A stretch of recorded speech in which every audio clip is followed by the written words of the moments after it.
I think the point where I started composing music was when I realized that there was a dissatisfaction with what was currently available out there. Understand the vision of the game developers and what they are trying to achieve. And from there, you are providing a service to sort of amplify that vision. It's so easy to just like stack 10 different synthesizers at once and just go crazy with them. But at the end of the day, does each instrument add value? Hello everybody, today we have Gregory Tan here with us on the line. Hi Greg. Hi. How did you get into the composing part, and how did you learn all the instruments and understanding of the physics of it and the musicality of them and so on? Talk a little bit about that, please. I think the point where I started composing music was when I realized that there was a dissatisfaction with what was currently available out there. I would say that I wanted to write a certain kind of music that was maybe not very playable by a band, but more playable by, say, an ensemble because of my classical background. It's about 2014, 2015 where I started experimenting with DAWs and just like virtual instruments and just finding all these kind of virtual sounds and of course matching them with real instruments, creating new sonic palettes and stuff that really got me involved in composing. I was actually writing a lot of music that I thought would work well with movies, but strangely enough, the movie creators or like the creative producers, they didn't really respond to me as favorably, but the guys that actually contacted me were game developers. And they actually said, hey, I heard your stuff on this place, that place, SoundCloud, Bandcamp, wherever, and I like it. I'm a game developer. Would you consider helping me develop audio assets and soundtracks? So I thought, cool. And somewhere along the line, just networking and establishing context, I met people who sort of submitted music cues for television. And so that was when I started writing lots of cues for TV, reality TV as well. Let's talk a bit on the gaming audio. What are the milestones you have to achieve? What is the brief that you get? Is there like some conversation going on, or you can do whatever you want? Are there some themes or topics that you try to push through your songs? For me, I think the most important part would be to understand the vision of the game developers and what they are trying to achieve. And from there, you are providing a service to sort of amplify that vision, to sort of bring that vision to life. Personally, I'm a very melody-driven individual, so I love melodies. But sometimes when it comes to game development, you need to do sound design, you need to do voice-over sounds, and these things don't necessarily have a melody or a song to it, right? So it's about being flexible and about understanding your strengths as well as your limitations. So for example, if there are like female characters in the game and they require a voiceover, I naturally wouldn't be able to give that kind of voiceover. So it's about knowing your resource and knowing how you're going to sort of fit the vision of the game through the music or the sound, for example. So how do you go about designing sound effects for a game? Do you know, like, what's the information that you need in order to produce any sound effects for a game? The information, first of all, would be a sort of screen grab or a sort of visual of the game, or at least a graphic or even a description of sorts. And a lot of game companies, they like to reference other games that are already successful out there. And I would sort of match my production to fit the visual. I think that itself is really, really, really important because it's one thing to remember that, at the end of the day, you are contributing to something bigger. You are not trying to call attention to the sound design or the music for that matter. What's the files they are using? What do you actually give them at the end? Is this like a full soundtrack, or is it just little samples, bits and pieces? For the most part, demos are definitely sent in MP3 format. And for food delivery files, most of the time it's actually in WAV format, unless someone specifies like, oh, I want it in 5.1 surround sound, or I want it in some kind of different format, which rarely happens to my knowledge. I guess it depends on the capacity that you are brought in as, because some companies, they require you to know what is known as middleware. So it's sort of the audio engine that integrates the sound into the gameplay. So you might have heard of Unity, you might have heard of Fmod, FMOD, WWISE, WWISE. So all these are little softwares that would be great for any aspiring game or audio creator to sort of know to sort of integrate into their workflow. What does this middleware actually do? So you got a MP3 file or something of some sound, of some explosion or whatever, and you put this middleware, and then what happens? There's a series of coding, a little bit of coding that you need to know to sort of initiate, for example, when a gun visual is shooting, it creates that bang sound. So by dropping that bang sound effect into a middleware software, and by keying in the necessary elements to trigger the game to know every time there's a person clicking the mouse, for example, and firing the gun, the bang goes along with it. What's the difference between, like a standard game and preparing audio for a standard PC game, for example, versus designing audio for a VR game? Is there some things that you have to consider? Maybe there's some ambisonics going on?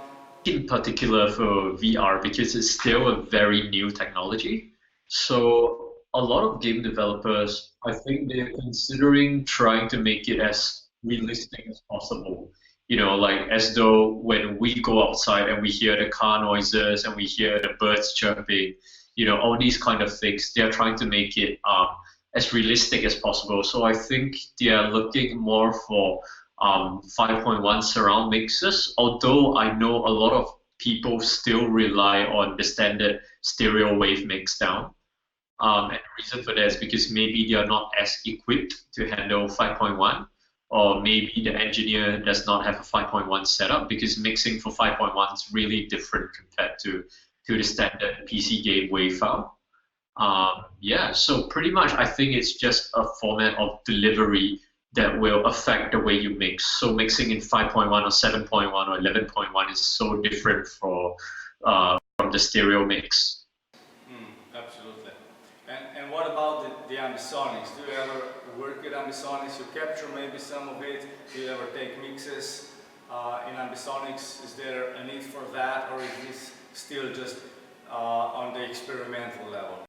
I think it's still on the experimental level. However, I would say that in a VR game, the panning structure of the songs or the soundtracks or the sound design elements are really, really important. Compared to when you are mixing for a client and the client's going to put it on radio, you have to take into consideration things like phasing, things like stereo widening, it can't be too wide, all that kind of stuff. But I think in a game setting, it has to sound really, really good on the playback devices that gamers usually use, and that would be gaming headphones, or computer speakers, or if it's a mobile game, it has to sound good in mono because people just pick up their phones and play. So it's really knowing your audience, I guess.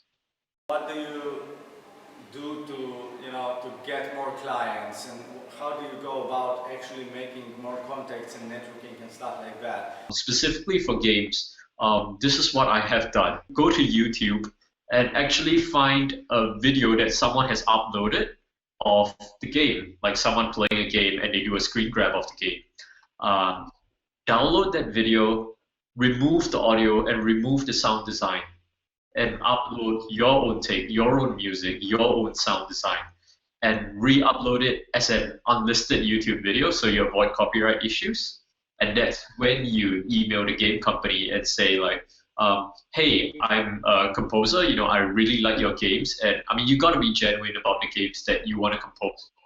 Yeah, so you got to have some knowledge of the game of sorts.